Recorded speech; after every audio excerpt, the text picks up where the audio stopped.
Smoke on the streets. Mind your clothes. Litter. Loitering. Only borrowing a credit card. The legal age for smoking and drinking. Number 1. Hey guys and girls, it's Cathy Cat. This time we're going to talk about 7 things to never do when you come to Japan or you might get into serious trouble. Number 7. Smoke on the streets. You can actually not smoke on the streets in Japan. There are generally designated smoking areas. There are little areas that are usually in front of stations as such, inside big buildings, or for example inside certain restaurants, which means you can actually not walk and smoke at the same time. It's highly frowned upon and you can get fined and it can get actually quite expensive. There will be also signs on the streets down below that you're not allowed to smoke on the streets. So be very careful about that if you smoke. 6. Mind your clothes. Tank tops seem to be fairly popular. However, you need to, especially as a girl, be a little bit more careful with that.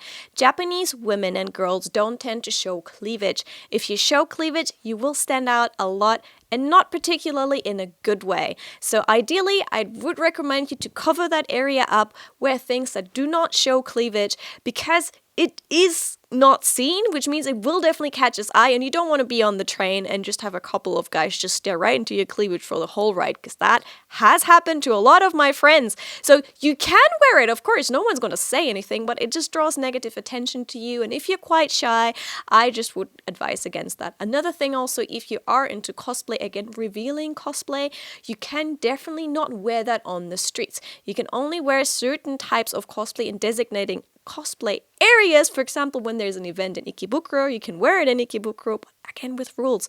So if you like dressing up, you need to really definitely check where you can actually wear that. Fancy fashion like this one is actually accepted in several places, so you don't have to worry about that. But once it goes to cosplay, and especially revealing cosplay, there are quite a lot of rules in there, so be careful about that as well. Number 5. Litter. There's a big issue in all the big cities of Tokyo and generally all around Japan. There are barely any trash cans. That goes a little bit back into history in Japan. You might want to look that up if you want to find out more about that. But there are barely any bins. You will find sometimes bins at bigger stations and you will also find them near convenies. However, generally, if you walk down the streets left and right, you will not find trash cans. And what many foreigners do, they think like, well, if there isn't a trash can, it's your fault, and they throw it on the floor. Big mistake. Do not do that. You're ruining Tokyo, and Japanese people hate to see foreigners do it with a passion. We had so many people who actually said that in our interviews. So if you have trash, you need to carry it with you back to your hotel or back to your youth hostel and then dispose of it properly. Just be prepared for that. Also, there are 2 ways you can go at this. Either you avoid buying things that cause you a large amount of trash. You just avoid that. Or you actually just carry it back home. Everyone else does it, so you need to do it too. Dispose of the garbage properly. One hint though, if you decide to get out of the vending machines, the PET bottles for drinks, those ones are fairly easy to dispose. Usually right next to a vending machine, you almost always will find a space where you can actually dispose of the bottle that you just finished drinking. Again, do not use that space to put other trash in there because foreigners seem to do that and it shocks Japanese people. So literally, I know it's a pain that there are not enough trash cans, and trust me, I've suffered from this. You need to actually, protect those manners and those rules that are out there. It also counts for you. Rule number 4, loitering.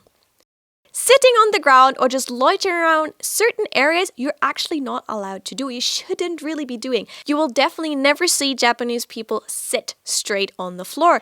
If you think about it, houses are kept very clean and people take off their shoes when they go into the house. So if you, for example, sit down on the dirty floor somewhere and later on someone's couch, that's a definite no-go. So people will actually not sit on the floor. And generally, loitering in certain areas is not seen as a good thing. So you might be blocking other people's way. Tokyo, for example, is a very busy city and everyone has a direction in which they're going. If you just stand right in the middle and block everyone's way, you're really causing a hassle. For example, Harajuku Takeshita Dori on weekends is incredibly busy. Hundreds and thousands of people are going down that street. And sometimes foreigners just stand right in the middle of it because they just want to have a chat or just want to check out something on their phone, don't do it. Just go a little bit to the side. Don't block the whole traffic, because due to that, Harajuku Street is sometimes absolutely packed. It makes you unpopular. Number 3, only borrowing a credit card. Now, in your country, you might be able to pay with a credit card anywhere, and that's great.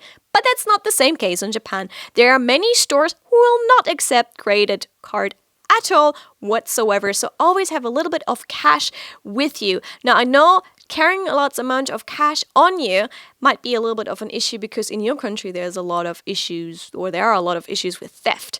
Now, that's not the same thing in Japan. At the same time, maybe split up your cash or find other ways. For example, there is the Suica electrical card with which you will actually be able to ride the train. You can charge that card with a certain amount and pay for that one at convenience stores and similar.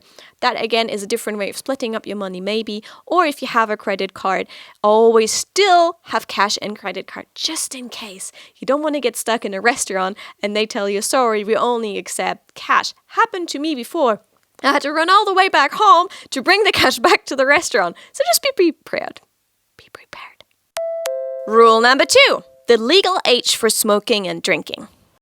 Now, I'm actually from Germany, which means we can drink our beer fairly early in life, and then we can drink all the spirits from when we're 18. Now, you might be 18 coming to Japan expecting to hit the bars. Don't. You can't. The legal drinking and smoking age is 20 in Japan. So even if you can do it in your country, you cannot do it in Japan. It is a rule that you will have to abide. It's a very strict law, so don't do it. And also don't push your friends to do it. So if you, for example, come here as an exchange or a university student and you're 18 or 19 and you want to go for drinks with your friends, don't do it. You're breaking the law. And there's been some very, very, very bad cases, for example, with famous idols in the Japanese entertainment industry who got peer pressured into drinking and they kind of lost their job. So just be very, very careful and just don't do it and just wait till you're 20. Number 1, walk around without identification. No matter if you're living in Japan or if you're only here on a holiday, you always have to have identification on you. The police can at any time stop you and ask you for your ID. This will especially come in handy when you're traveling, and also if you're just popping out, you always should have your ID on you. If you live here for a longer time, you get the alien registration card, your gaijin card, how many people call it, which will actually have your address on the back of it as well. That card you have to carry with you anywhere you go. You cannot leave the house without it. Same thing if you're only here for traveling. Carry your passport or at least some papers of identification with you where you go. And you also have to state where you're staying, whether it's at a friend's house or a hotel. You need to know that the police can always come and ask you that. So don't leave that at home. I know you want to protect your passport, so make sure that you find the right balance between that. Maybe take a different identification with you, but you have to have one. If you live here like me, you always have your gaijin card on you. It is one of the most prized possessions because it also is partly your visa. So just is one of the documents that's the most precious ones to you when you're here in Japan. These are 7 of the rules that will get you into trouble if you break them. And that counts for Japanese people just as much as it counts for visitors or people who are residing in Japan right now. There is also other rules that you need to abide. We're going to do more videos about that. But if you at this point want to add some, put them down in the comments box below so other people who want to come to Japan will find out about them. I hope this helped you guys. And before you come to Japan, be sure to remember those rules. Note them down. I hope this helped you guys. If it did, don't forget to subscribe to our channel. And if you've been with us, leave a big fat like on the way out and maybe share it with people who need to know. I hope I catch you soon for more stuff on Ask Japanese. Bye!